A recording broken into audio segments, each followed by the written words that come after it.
Hello students, welcome back to my new video. आज मैं एक फेमस पोएट चार्ल्स डिकेंस की लिखी एक फेमस एस्से के बारे में डिस्कस करूंगा, जिसका नाम है हार्ड टाइम्स। सबसे पहले हम दी पोएट चार्ल्स डिकेंस के बारे में बात करेंगे। चार्ल्स डिकेंस अंग्रेजी साहित्य के सबसे महान और लोकप्रिय उपन्यासकारों में से एक थे। उनका जन्म 7 फरवरी 1812 को इंग्लैंड में हुआ था। चार्ल्स डिकेंस का बचपन कठिनाई से भरा हुआ था। उनके पिता कर्ज में डूबे हुए थे और एक समय पर उन्हें जेल भी जाना पड़ा था। परिवार की आर्थिक स्थिति खराब होने के कारण डिकेंस को कम उम्र में ही काम करना पड़ा। इस अनुभव ने उनके लेखन पर गहरा प्रभाव डाला। डिकेंस ने अपने लेखन की शुरुआत समाचार पत्रों में रिपोर्टिंग से की।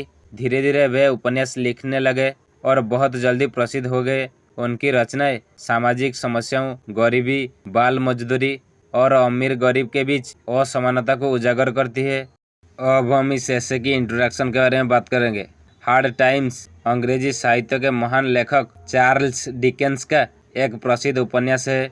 ये उपन्यास 1854 में प्रकाशित हुआ था। ये उपन्यास औद्योगिक क्रांति के समय इंग्लैंड के एक काल्पनिक शहर कुकटाउन की कहानी पर आधारित है। इस उपन्यास में डिकेंस ने यह दिखाया है कि जब जीवन में केवल तथ्यों को महत्व दिया जाता है और भावनाओं, कल्पना तथा मानवीय संवेदनाओं को दबा दिया जाता है, तो मनुष्य का जीवन कितना कठोर और दुखद हो सकता है। अब हम हार्ड टाइम्स टाइटल का अर्थ क्या है इसके बारे में बात करेंगे। हार्ड टाइम्स शीर्षक का अर्थ है कठिन समय या मुश्किल परिस्थितियाँ। अब हम इस एस्से की सामरी के बारे में बात करेंगे। कहानी की शुरुआत में श्री थॉमस ग्रेडग्राइंड एक कक्ष में बैठे बच्चों को सख्ती से ये समझा रहे हैं कि जीवन में सबसे महत्वपूर्ण चीज तथ्य है। उनका मानना है कि शिक्षा में कल्पना या भावनाओं का कोई महत्व नहीं होता, केवल सच्चे तथ्य ही जरूरी है। वे इसी सोच के आधार पर स्कूल के सभी बच्चों को और अपने खुद के बच्चों लुइसा और टॉम को भी पढ़ाते हैं। वे चाहते हैं कि सभी बच्चे सिर्फ तथ्यों पर भरोसा करना सीखें। इसी बीच उनकी एक कमजोर छात्रा सीसी जुब के पिता, जो एक सर्कस कलाकार है, उसे छोड़कर चले जाते हैं। इसके बाद श्री ग्रेडग्राइंड सीसी को अपने घर लाते हैं ताकि वह भी उनकी तथ्यों पर आधारित शिक्षा प्रणाली के अनुसार पढ़ाई कर सके। लुइसा और टॉम के दिल और कल्पना को बचपन से ही पूरी तरह नज़रअंदाज किया गया था। इसी कारण वे अंदर से अच्छे और सामान्य इंसान नहीं बन पाते, यानी उनका मानसिक और भावनात्मक विकास ठीक से नहीं होता। वे दोनों ना तो सच्चा प्यार करना जानते हैं और ना ही जीवन में खुशी महसूस करना जानते हैं। उन्हें हमेशा लगता है कि उनके जीवन में कुछ बहुत गलत है, लेकिन वे समझ नहीं पाते कि वह क्या है। इसी बीच श्री ग्रेडग्राइंड की इच्छा पर लुइसा अपने पिता के पुराने मित्र श्री जूसिया बाउंडरबी से शादी कर लेती है। बाउंडरबी कुकटाउन का एक अमीर फैक्ट्री मालिक है, जो बहुत शोर मचाने वाला और घमंडी व्यक्ति है। लुइसा ये शादी प्यार के कारण नहीं करती, बल्कि इसलिए करती है क्योंकि वह अपने भाई टॉम की मदद करना चाहती है, जो बाउंडरबी के यहाँ काम सीख रहा है। टॉम ही लुइसा के लिए सबसे महत्वपूर्ण व्यक्ति है और ये बात जानकर टॉम उसे शादी के लिए मनाता है। अब लुइसा और टॉम दोनों बाउंडरबी के साथ रहने लगते हैं, जबकि सीसी जुब श्री और श्रीमती ग्रेडग्राइंड तथा उनकी छोटी बेटी जेन के साथ वहीं रह जाती है। श्री बाउंडरबी के फैक्ट्री में काम करने वाले मजदूरों को हैंड्स कहा जाता है। उनके शासन में इन मजदूरों की जिंदगी बहुत दुखी और कठिन होती है। इनमें से एक मजदूर स्टीफन ब्लैकपुल है, जो हर दिन फैक्ट्री में काम करके बहुत थक जाता है, लेकिन उसकी असली परेशानी उसका काम नहीं बल्कि उसकी खराब शादी है। उसकी पत्नी बहुत बुरी हालत में पहुंच चुकी है और शराब पीने की आदी हो गई है। स्टीफन अपनी पत्नी से छुटकारा पाना चाहता है और गांव की एक अच्छी और सरल महिला रेचल से शादी करना चाहता है, लेकिन कानून के कारण वह ऐसा नहीं कर सकता, क्योंकि शादी को तोड़ना आसान नहीं है। वह इस समस्या का हल पूछने के लिए श्री बाउंडरबी के पास जाता है। बाउंडरबी उसे बताता है कि अगर उसके पास वकील को देने के लिए पैसे हो तो शायद वह इस शादी से छुटकारा पा सकता है, लेकिन स्टीफन गरीब है, इसीलिए यह असंभव लगता है। निराश होकर जब वह बाउंडरबी के घर से बाहर निकलता है तो उसकी मुलाकात एक बूढ़ी औरत से होती है। वह बूढ़ी औरत किसी कारण से बाउंडरबी और उसकी सफलता के बारे में बहुत उत्सुकता से बातें जानना चाहती है। अब टॉम एक बिगड़ा हुआ, आलसी और लापरवाह युवक बन चुका है। उस पर बहुत कर्ज है और वह अक्सर सभी लोगों के सामने चिड़चिड़ा और गुस्सैल व्यवहार करता है। इसी समय लुइसा, टॉम और श्री बाउंडरबी के जीवन में एक नया व्यक्ति आता है जिसका नाम जेम्स हार्थाउस है। वह लंदन से आया एक अमीर और आकर्षक युवा व्यक्ति है। वह अपने जीवन से उब चुका है और उसे लगता है कि कुकटाउन में उसे कुछ नया और दिलचस्प देखने को मिलेगा। जल्द ही हार्थाउस लुइसा में बहुत दिलचस्पी लेने लगता है। वह समझ जाता है कि लुइसा बाहर से भले ही शांत और भावनाहीन दिखती है, लेकिन उसके अंदर भावनाएं और जज्बात छिपे हुए हैं। वह ये भी देखता है कि लुइसा केवल अपने भाई टॉम के प्रति ही थोड़ी नरमी और भावना दिखाती है। इसी कमजोरी का फायदा उठाकर हार्थाउस लुइसा को अपने जाल में फंसाने की कोशिश करता है। वह टॉम से दोस्ती का नाटक करके लुइसा के करीब आने की योजना बनाता है। इसी बीच स्पार्सिट, जो एक विधवा महिला है और पहले से ही बाउंडरबी के साथ रहती थी, यानी लुइसा से शादी के बाद उसे निकाल दिया गया था, वह चुपचाप ये सब देखती रहती है और लुइसा को फंसते हुए देखकर खुश होती है।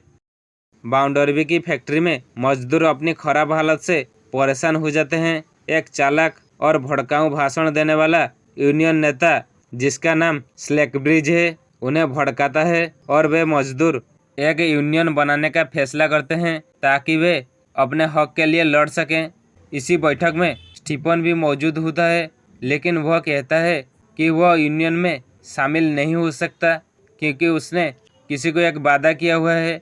इस कारण पूरा शहर उसे अकेला और अलग थलग कर देता है, यानी कोई भी उसे बात नहीं करता। इसके बाद बाउंडरबी उसे पूछताछ के लिए बुलाता है, लेकिन जब स्टीफन यूनियन के बारे में कोई जानकारी देने से मना कर देता है तो उसे नौकरी से निकाल दिया जाता है। लुइसा और टॉम स्टीफन की मदद करने के लिए उससे मिलते हैं और उसे कुछ पैसे देते हैं ताकि वह नया काम ढूंढने के लिए शहर छोड़ सके। जाते जाते टॉम चुपके से स्टीफन को कहता है कि वह कुछ रातों तक बैंक के पास रुक जाए, शायद उसके लिए वहाँ कुछ अच्छा हो। स्टीफन वैसा ही करता है, लेकिन वहाँ कुछ नहीं होता। कुछ समय बाद बैंक में चोरी हो जाती है और स्टीफन का व्यवहार पहले से ही संदिग्ध होने का कारण उसे ही मुख्य संदिग्ध माना जाता है। कुछ घटनाओं के कारण एक रात लुइसा घर में अकेली रह जाती है क्योंकि उसका पति श्री बाउंडरबी शहर से बाहर गया होता है। इसी समय जेम्स हार्थाउस उसे अकेला पाकर उससे मिलता है। वह लुइसा से अपने प्यार का इजहार करता है और उसे अपने साथ भाग चलने के लिए कहता है। लुइसा उसे कहती है कि वह उस रात बाद में किसी जगह उससे मिलेगी। स्पार्सिट, जो पास की झाड़ियों में छिपी हुई थी, ये सारी बात सुन लेती है। उसे ये सुनकर बहुत खुशी होती है और वह बदला लेने के भाव से भर जाती है। जब लुइसा घर से बाहर निकलती है तो मिसेज स्पार्सिट उसका पीछा करती है, लेकिन वह उसे रास्ता में खो देती है। इसके बाद वह जल्दी से श्री बाउंडरबी के पास जाती है और उसे बताती है कि उसकी पत्नी लगभग श्री हार्थाउस के साथ भागने वाली है। इस बीच लुइसा अपने पिता के घर पहुंच जाती है और बहुत मानसिक तनाव और दुख में होती है। वह पूरी तरह परेशान और टूट चुकी होती है। वह अपने पिता श्री ग्रेडग्राइंड का सामना करती है और उन्हें बताती है कि उसके पूरे जीवन की असुखी की वजह वही है। उसने जो तथ्यों पर आधारित शिक्षा दी, उसी ने उसके जीवन से भावनाएं और दिल की संवेदनाएं खत्म कर दी, जबकि ये भावनाएं इंसान के जीवन के लिए बहुत जरूरी होती है। ये सुनकर उसके पिता बहुत हैरान और शर्मिंदा हो जाते हैं। वे समझ जाते हैं कि उनसे बड़ी गलती हुई है और वे पछताते हैं। सीसी जुब की देखभाल और प्रयासों से लुइसा धीरे धीरे ठीक होने लगती है। सीसी जेम्स हार्थाउस को समझाकर कुकटाउन छोड़ने के लिए राजी कर लेती है और वह हमेशा के लिए वहां से चला जाता है। इसी बीच श्री बाउंडरबी को स्पार्सिट से ये पता चल जाता है कि लुइसा लगभग हार्थाउस के साथ भागने वाली थी। यह जानकर बाउंडरबी गुस्सा और अपमान महसूस करता है। वह श्री ग्रेडग्राइंड से कहता है कि अगर लुइसा अपने पिता के घर ही रहती है तो वो और लुइसा पति पत्नी की तरह साथ नहीं रहेंगे। इसलिए अंत में बाउंडरबी और लुइसा अलग हो जाते हैं। इसी बीच स्टीफन के साथ एक दुखद घटना घटती है। वह अपने नाम को साफ करने के लिए कोकटाउन वापस जा रहा होता है, लेकिन रास्ते में वह ओल्ड हेल शाफ्ट नाम के एक बहुत गहरे गड्ढे में गिर जाता है। सीसी और रेचल उसे वहां ढूंढ लेते हैं। आसपास के गांव के लोग मिलकर उसे गड्ढे से बाहर निकाल लेते हैं, लेकिन बाहर निकलने के थोड़ी देर बाद ही स्टीफन की मौत हो जाती है। मरने से पहले वह श्री ग्रेडग्राइंड से कहता है कि उसका नाम साफ किया जाए, क्योंकि असली चोर वह नहीं था बल्कि चोरी टॉम ने की थी। सीसी एक बार फिर मदद करती है। वह टॉम को सलाह देती है कि वह उसके पिता की पुरानी सर्कस कंपनी के साथ छिप जाए। वहां से श्री ग्रेडग्राइंड और लुइसा मिलकर योजना बनाते हैं कि टॉम को किसी तरह देश से बाहर भेज दिया जाए ताकि वह पकड़ा ना जाए। इसी बीच श्री ग्रेडग्राइंड का एक पुराना छात्र बिटजर, जो तथ्यों की शिक्षा से पूरी तरह कठोर और बिना भावनाओं वाला इंसान बन चुका है, टॉम के भागने में बाधा डालने की कोशिश करता है। लेकिन सर्कस के मालिक की चतुराई की वजह से टॉम किसी तरह बिटजर के चंगुल से बच निकलता है और दूसरे देश भाग जाता है। कोकटाउन में स्पारसीट अनजाने में ये बात उजागर कर देती है कि श्री बाउंडरबी असल में एक धोखेबाज है। लोग अब तक मानते थे कि बाउंडरबी एक सेल्फ मेड मैन है, यानी उन्होंने खुद मेहनत करके जीवन में सफलता पाई है और बचपन में उनके माता पिता ने उन्हें छोड़ दिया था। लेकिन मिसेज स्पारसीट जब बैंक की चोरी के मामले में स्टीफन ब्लैकपूल की मदद समझकर बाउंडरबी की एक बहुत ही सम्मानित और अच्छी महिला उनकी मां को सबके सामने ले आती है, तो सच्चाई सामने आ जाती है कि बाउंडरबी की कहानी झूठी थी। इस बात के खुलासे के बाद लोग बाउंडरबी को झूठा मानकर उसका बहिष्कार करने लगते हैं और वह समाज में अपमानित हो जाता है। गुस्से में वह मिसेज स्पारसीट को अपने पास से निकाल देता है और उसे देश से बाहर कर देता है। इसके बाद स्पारसीट को मजबूरी में अपना बाकी जीवन एक बूढ़े, बीमार और कंजूस रिश्तेदार के साथ बिताना पड़ता है। श्री ग्रेडग्राइंड ने अब अपने जीवन से एक कठिन सबक सीख लिया है। वह समझ जाते हैं कि केवल तथ्य ही सब कुछ नहीं होते, इसीलिए वे अपने बाकी जीवन को विश्वास, आशा और दया में लगाते हैं। लुइसा दोबारा शादी नहीं करती, लेकिन उसे कुछ खुशी मिलती है जब वह शिशु की मदद करती है और उसके बच्चों की देखभाल में साथ देती है। टॉम अपने घर से बहुत दूर मर जाता है। मरने से पहले उसे अपनी गलतियों का पछतावा होता है, खासकर अपने परिवार के प्रति उसके कठोर व्यवहार का, और वह अपने जीवन के अंत में पछतावा महसूस करता है। अब हम हार्ड टाइम्स ऐसे की निष्कर्ष क्या है इसके बारे में बात करेंगे।